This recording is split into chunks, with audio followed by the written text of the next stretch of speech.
food is information for every single cell in our body. And food doesn't know how to just go to your liver or your stomach or your heart. Food communicates information systemically through the body to the mitochondria in the body. And Ayurveda, before mitochondria became a buzzword, recognized light within the body, prana, life force center, and that nutrition had the power of optimizing that circulation within the body. Let's call it through this mitochondrial network or through pranic energy. Food has prana. Boxed, dead, living food with the labels of gluten-free and healthy and paleo and keto, if it comes in a package, it probably has very little prana for you. So that's step number one. But then we also recognize how to go deeper. So if Jeff as an individual is struggling with stress and anxiety, am I going to focus on putting you on a hardcore restrictive diet? No, I'm going to focus on giving you a sense of ease and balance, on soothing inflammation in your body.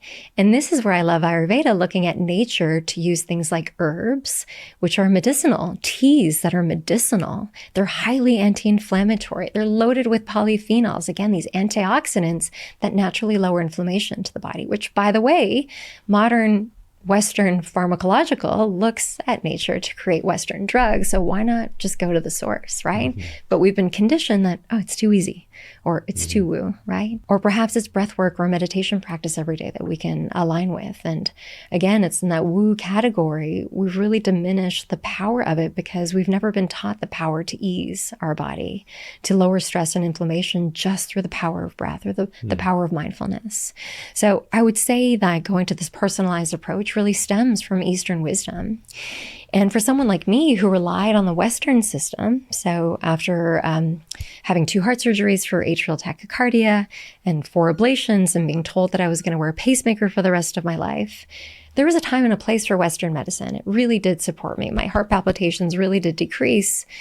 But doctors at the time never asked about my inflammation. They didn't ask about the chaos that was happening in my mind being communicated to my body. They didn't ask when the last time I felt a sense of ease or peace in my body was. And if they had, I would have said, God, I was probably like 4 or 5 years old.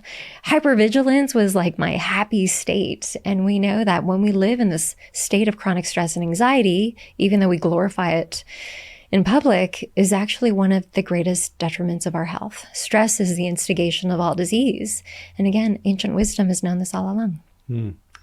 Yeah, it's fascinating. It's so interesting that these 5,000-year-old Eastern philosophies put their thumb on these concepts that now we've given modern, words to. Like my grounding is much more in modern Western medicine, right? So I know about these concepts of like homeostasis, right? But baked into Ayurveda, as I start to like unpack the surface of it, is this basic idea of balance, right?